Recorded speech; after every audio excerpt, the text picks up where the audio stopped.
Assalamualaikum warahmatullahi wabarakatuh. Hari ini saya akan lanjutkan materi untuk kinetika dan katalisa, yaitu tentang reaktor alir pipa. Jadi di materi pertemuan 13 hari ini, saya akan lebih membahas pada penyusunan persamaan untuk reaktor alir pipa, yang nanti juga akan ada beberapa contoh soal yang terkait. Yang akan kita bahas di sini itu adalah reaktor alir pipa yang kondisinya adalah steady state.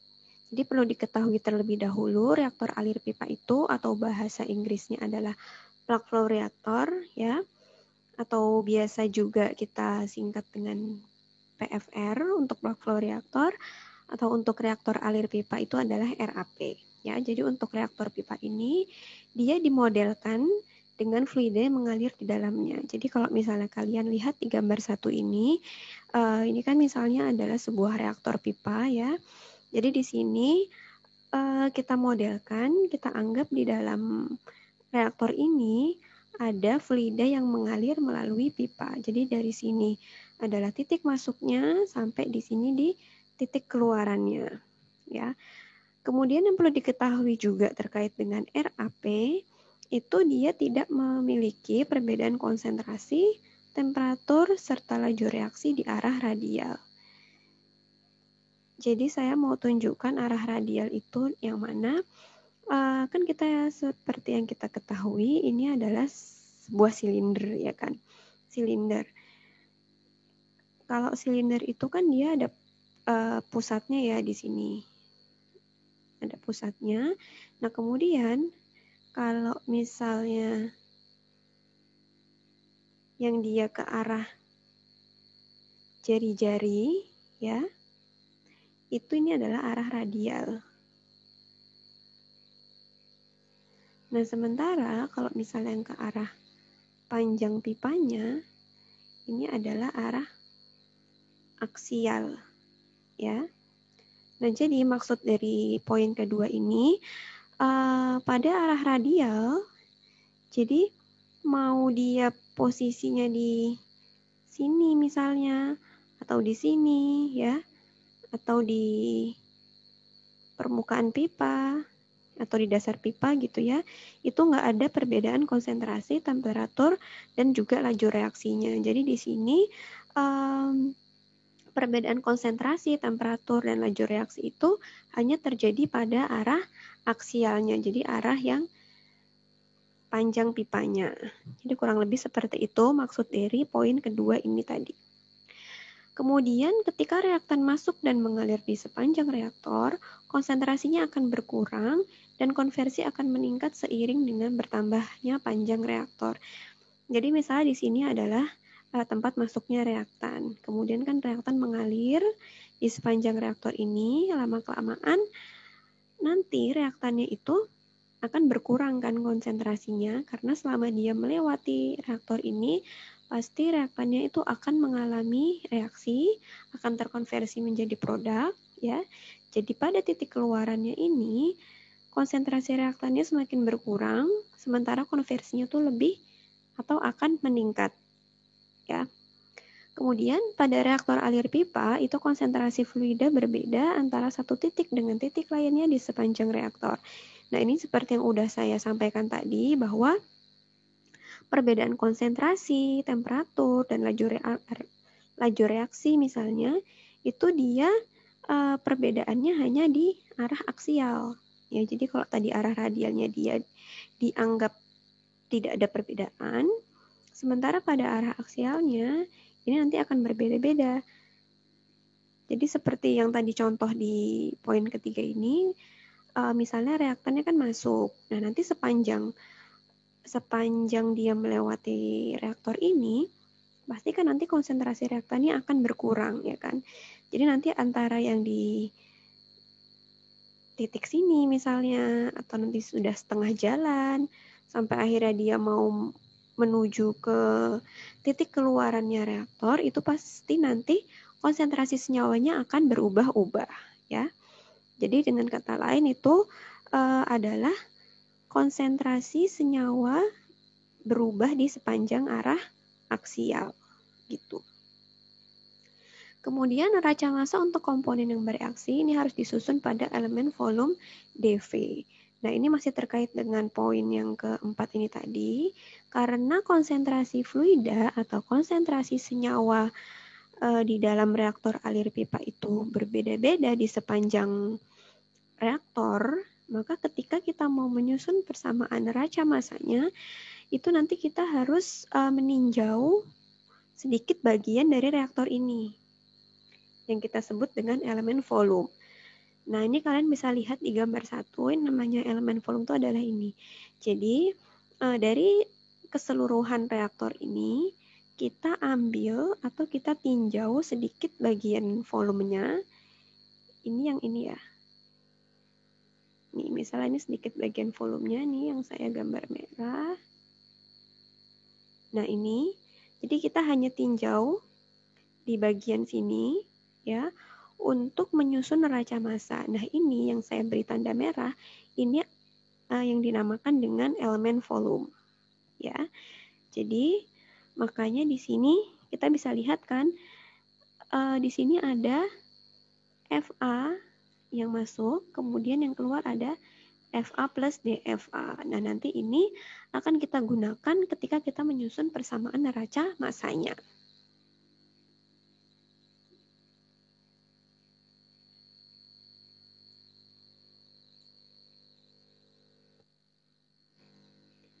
Sekarang saya mau tunjukkan penyusunan neraca massanya. Jadi untuk awal, pertama-tama ini persamaannya seperti reaktor-reaktor yang sebelumnya ya. Di sini ada input minus output minus disappearance atau hilangnya senyawa karena reaksi ya. Ini sama dengan akumulasi. Nah, tadi saya kan sudah tunjukkan bahwa di sini ada elemen volumenya. Tadi kan saya katakan bahwa kita meninjaunya ini hanya pada elemen volumenya. Nah, jadi kita tinjau yang di bagian ini. Untuk inputnya, nah kita lihat di sini ada panah yang masuk ya ini. Ini ada panah yang masuk. Nah, ini dia sebagai input. Maka inputnya adalah FA ya. Kemudian outputnya ini ada panah keluarnya. Nah, output dari elemen volume ini adalah FA plus DFA. Ya, jadi karena di sini ada sedikit bagian atau ada elemen volumenya, maka untuk outputnya ini adalah FA yang tadi masuk ditambahkan dengan DFA. Nah, ini adalah keluarannya atau outputnya nih. Nah, kemudian untuk disappearance ini persamaannya masih sama ya, seperti reaktor batch maupun reaktor RATB. Di sini ada minus RA kali DV. Kenapa di sini digunakan DV bukan V? Karena kan kita di sini hanya meninjau elemen volume. Nah, elemen volume yang ini adalah DV ya. Kalau V itu kan maksudnya adalah volume reaktor secara keseluruhan. Nah, tapi karena ini kita hanya membahasnya atau meninjaunya pada bagian elemen volume, maka kita tuliskan di sini adalah DV. Ya. Lalu untuk steady state, maka ini 0. Jadi kita sudah punya persamaan ini. FA minus FA plus DFA dikurangi minus RA kali DV sama dengan 0. Selanjutnya, di sini ada FA minus FA, ini bisa kita coret ya. Jadi tinggal minus DFA minus RA DV sama dengan 0. Nah, kemudian yang ini mau saya pindahkan ke ruas kanan. Jadi minus DFA sama dengan minus RA kali DV. Nah, ini saya tandai dengan sebagai persamaan 1. Nah, kemudian untuk DFA-nya ini, kalau misalnya kita jabarkan, itu adalah ini. DFA sama dengan D, FA0 kali 1 minus XA. Jadi kalau misalnya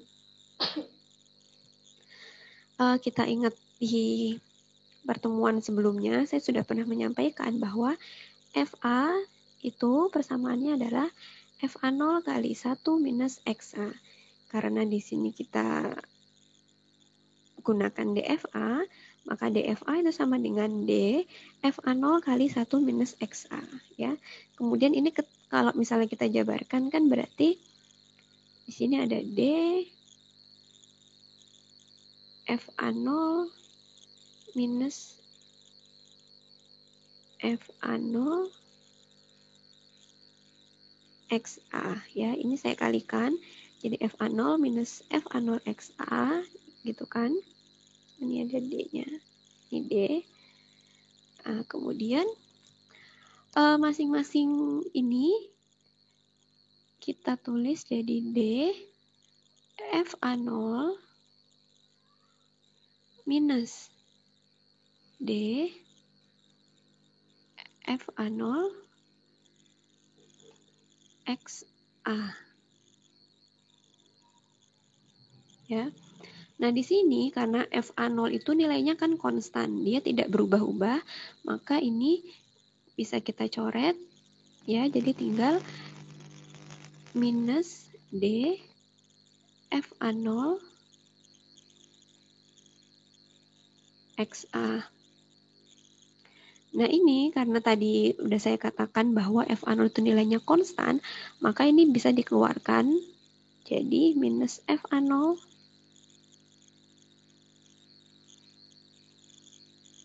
FA0 DXA. Nah, jadi ini kita dapat bahwa DFA itu sama dengan minus FA0 DXA. Oke, mudah-mudahan sampai sini jelas. Kemudian kita substitusikan persamaan DFA ini ke persamaan 1. Tadi kan di sini ada minus DFA. Ya. Kemudian kita masukkan DFA-nya itu sama dengan minus FA0 DXA. Karena ini minus, jadi di sini plus, jadi FA0 DXA sama dengan minus RADV. Nah, sekarang kita mau susun persamaan untuk menentukan volume RAP gitu kan. Jadi ini saya pindah ke ruas kiri untuk DV-nya. Jadi DV sama dengan FA0 DXA per minus RA. Kemudian masing-masing ruas diintegralkan.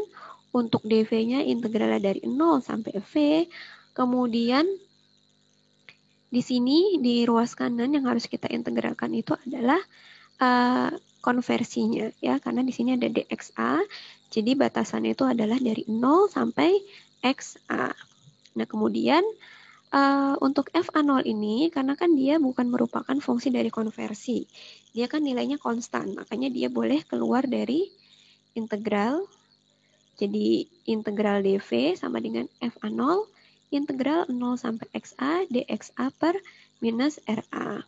Nah, ini diintegralkan kan hasilnya adalah V. Nah, jadi persamaan untuk menentukan volume RAP itu adalah V sama dengan FA0 integral DXA per minus RA. Nah, kenapa minus RA di sini nggak boleh keluar dari integral? Karena minus RA ini nanti mengandung fungsi konversi. Jadi kan biasanya nanti ada minus RA itu kan misalnya ya, rumusnya adalah K kali CA. Nah, untuk CA itu sendiri, biasanya kan CA itu sama dengan CA0 kali 1 minus XA. Nah, ini artinya di dalam minus RA ini kan mengandung konversi. Jadi ini belum boleh dikeluarkan dari integral karena dia masih mengandung konversi di dalamnya.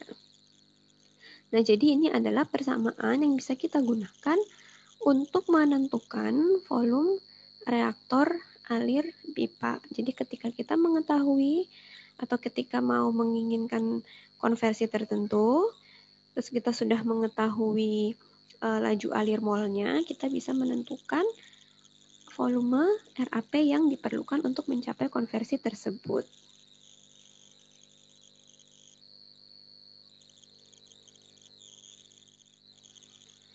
Nah, persamaan dua yang tadi yang baru saja saya sampaikan itu dapat digunakan untuk menentukan ukuran reaktor pada laju umpan tertentu dan konversi yang diinginkan.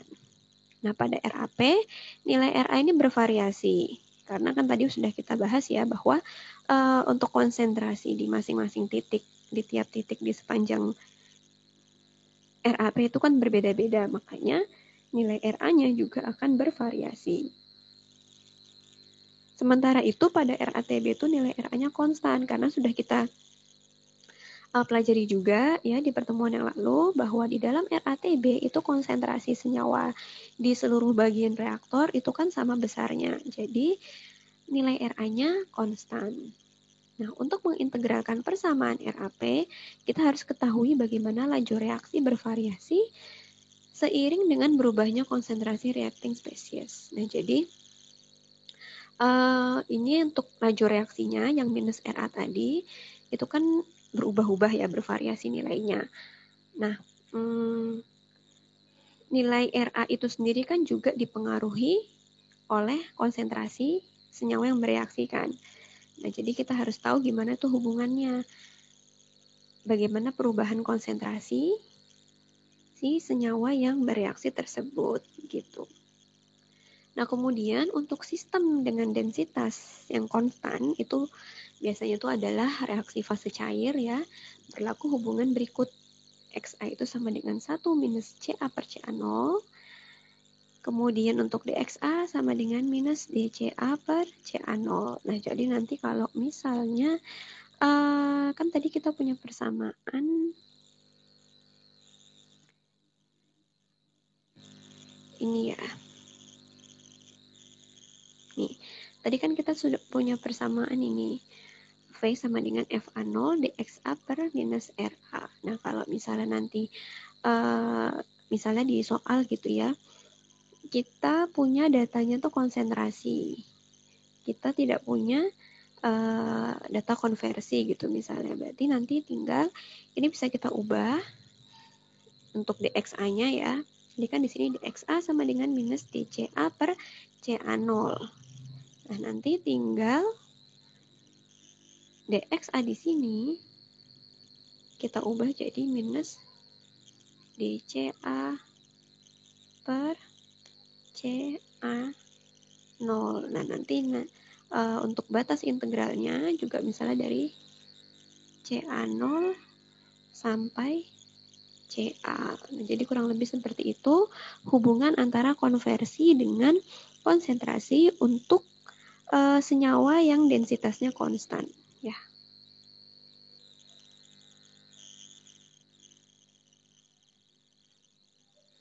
Nah, kemudian ini adalah appendix yang saya ambil dari buku Vogler. Tadi kan di persamaan volume RAP, kita udah ketahui bahwa bentuk persamaannya itu adalah bentuk integral. Nah, jadi di sini ada tabel yang memudahkan kita untuk menyelesaikan persamaan integral tersebut. Jadi misalnya nanti kalau kita dapatkan persamaan integralnya seperti ini, maka nanti hasil integralnya adalah ini. Dan seterusnya. Jadi nanti ketika kalian menyelesaikan soal, kalian bisa gunakan tabel ini untuk lebih memudahkan kalian menyelesaikan persamaan integralnya. Nanti untuk contoh soalnya saya akan berikan di video penjelasan yang berikutnya. Nah, ini masih lanjutannya untuk appendix tadi, untuk penyelesaian persamaan integralnya. Nah, untuk materi video yang pertama ini saya cukupkan sampai sini dulu. Nanti di video berikutnya insya Allah akan saya sampaikan untuk contoh soalnya terkait dengan penggunaan persamaan RAP tadi. Sekian dari saya, mudah-mudahan bisa dipahami. Wassalamualaikum warahmatullahi wabarakatuh.